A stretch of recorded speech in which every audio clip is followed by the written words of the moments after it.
Hey, good evening, everybody. Good evening. It is the Champion Principle. And today I'm going to share some brief thoughts on a personal level with you. And I hope you guys are doing good. And, a lot of times I just focus on, education and some, political issues that go on in our community and going on in the nation. But there's a couple things that have been hitting me kind of hard. And I think it's important that people like me, some people look at me as a leader. Some people look at me as an educator, my father or whatever. And some people respect some of my thoughts and things like that. So I want to see if I can share this with you in a way that you can understand. And this is for all my brothers and sisters out there. When I say brother, I'm not talking about just black. I'm talking about my black brothers and sisters, my white brothers and sisters, um, my red, brown. I'm talking about everybody. So this is a message that you maybe can relate to, and I just want to share it with you. So I was reading this article. When my beautiful black boy grows from cute to a threat. When my beautiful black boy grows from cute to a threat. That really touched me home because I have a beautiful black boy who I've been blessed with, and he's an amazing young man. Very talented, athletic, smart, respectful. I would like to say he's just like me, but to be honest with you, he's 3 times better than me. From his smarts, from his intellect, his compassion for people. He's just an amazing young man who I'm extremely proud of. Yes, I've been blessed to be able to pour into him day for day since the day he was born. And I'm thankful for that. And I think that really made a huge impact in his life, along with the rest of the family, poured into him so that he can be successful. But a lot of times, some people may not ever even know his greatness if you can't get past the color of his skin or the images or the stigmas that are put on black boys and things like that.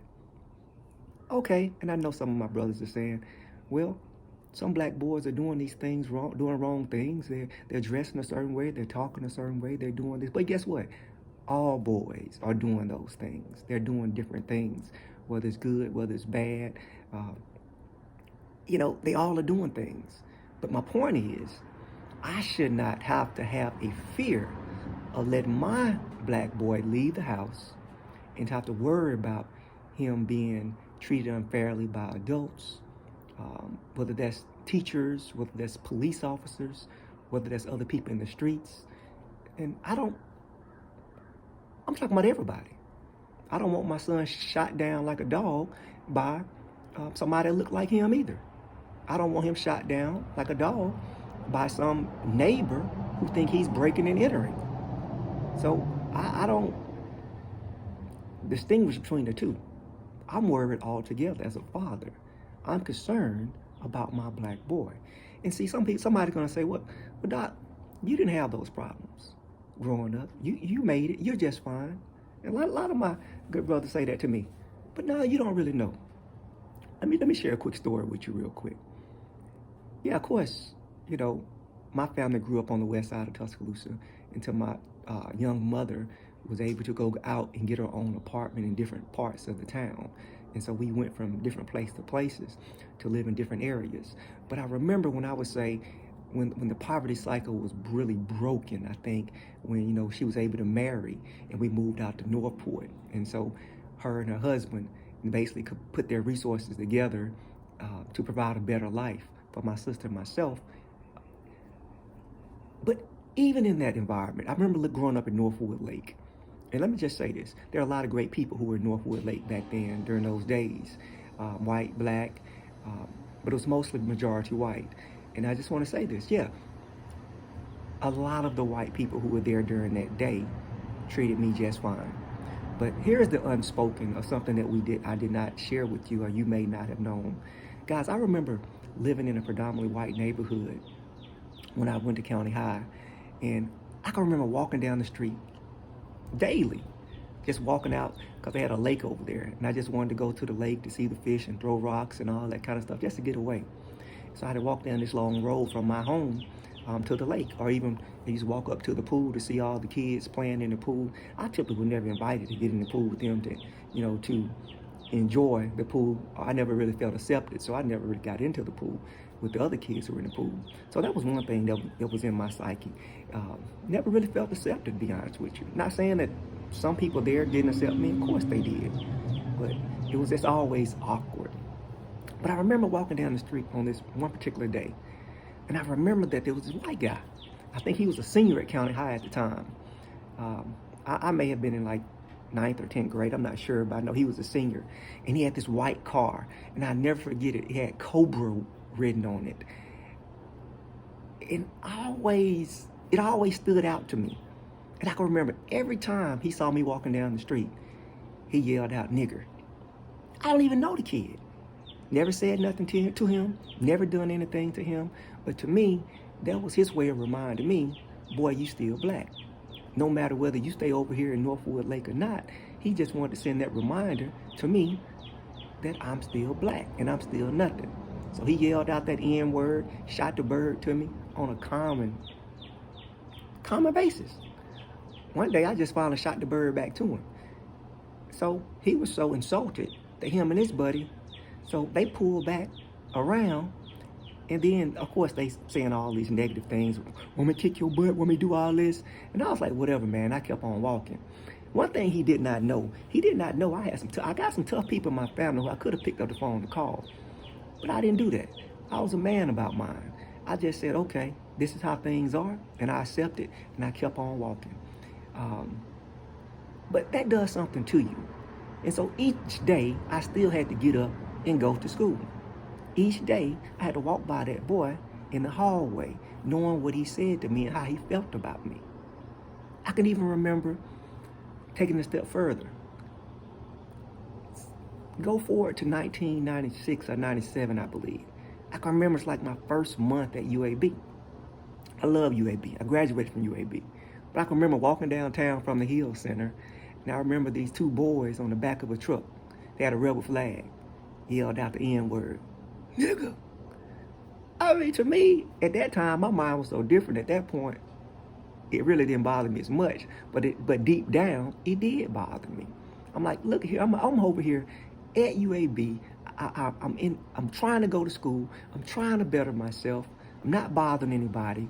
And these jokers on the back of a truck with a rebel flag yelling out the N word like I've done something to them. Guys, that do something to your mentality. That really messes with you. And see, this is just one part of it. That's just me and what I grew up with.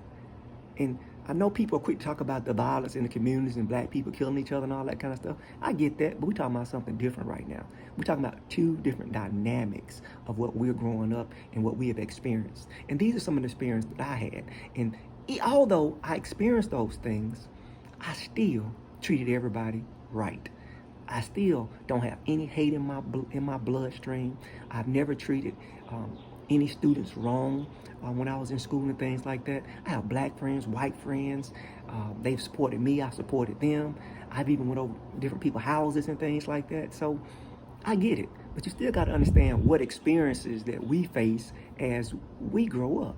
And that shape our perception about life. It does. It shapes your perception, those experiences. And that's why I got to give one of my good brothers a shout out. He's a white guy. And, you know, I know he has a total different political beliefs than I have and things like that. But he did make a comment. He made a comment that was powerful to me. He said, basically, he can understand certain things because he realized that we all did not grow up the same.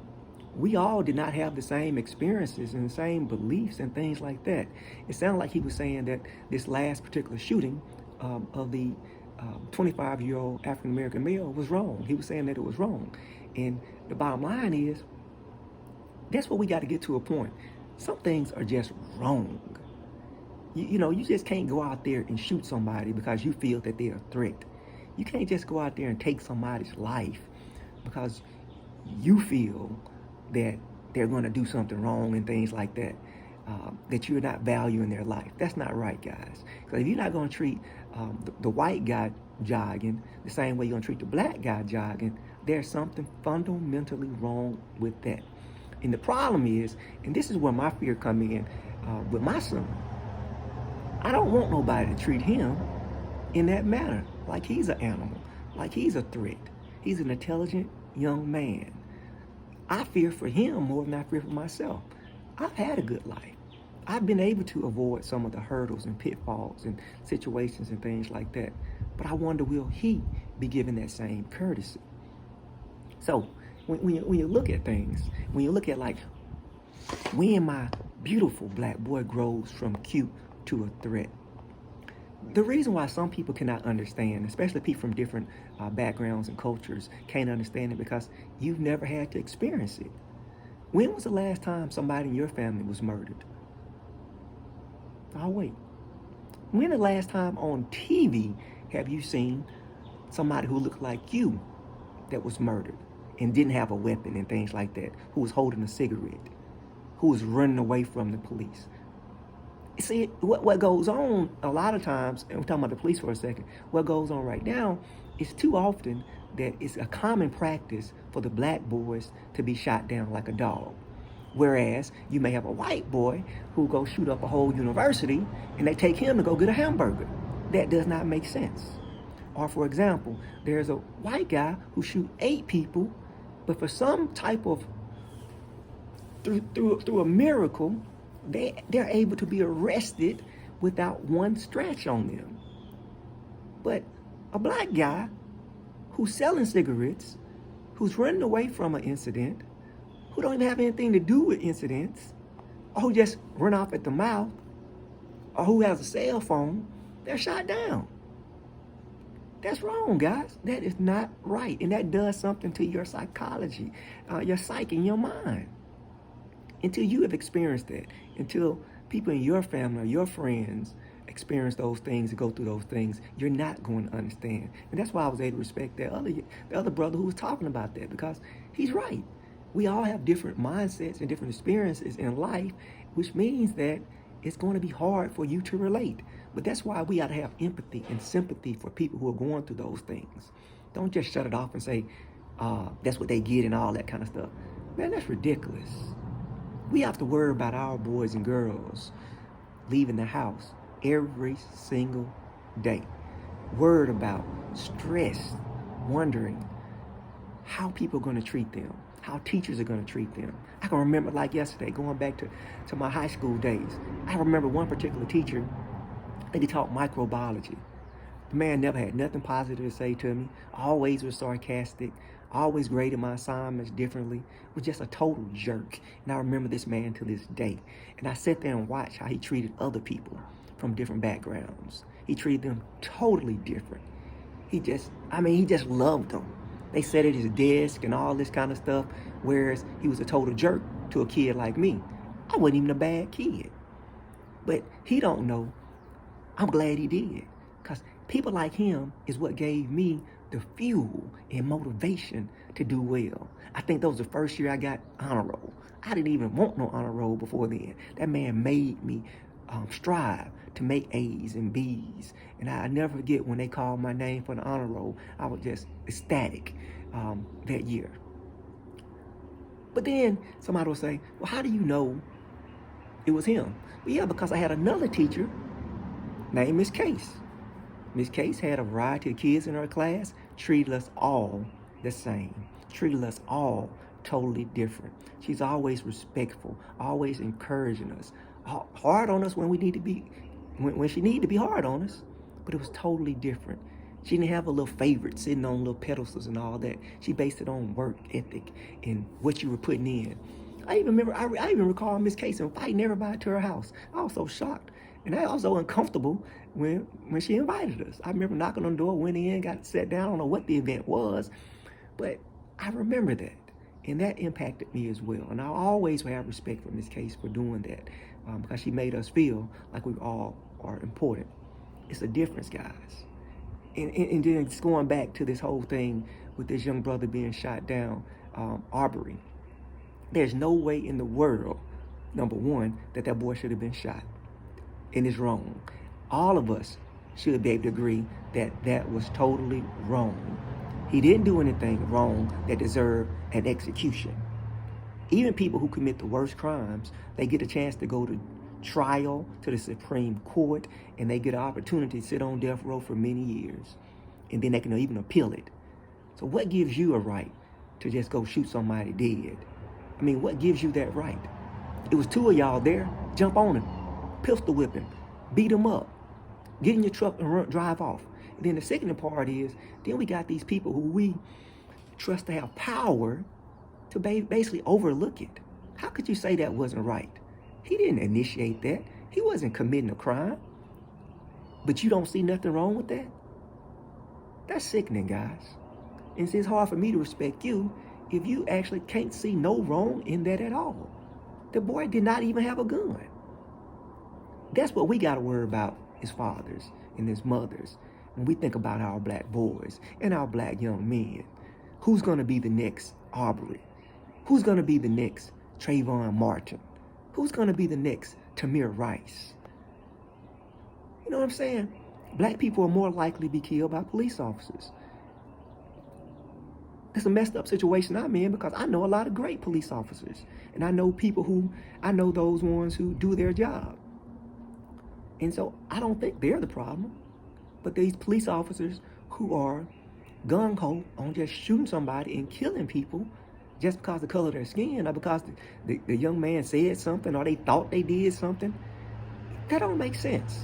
You're not treating everybody the same.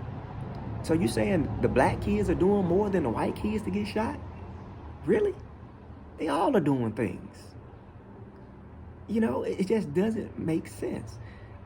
Then it says police kill 1,099 people in 2019, and black people are 24% of those killed, despite being only 13% of the population. Police are 3 times more likely to kill a black person over a white person, knowing that the black person are 1.3 times more likely to be unarmed. Why are we shooting these unarmed people? Don't you have other resources? Shock them, tase them. Or is it that we just like killing them, or we just saying that black folks' lives have no value? It just makes us wonder sometimes. It really makes you wonder.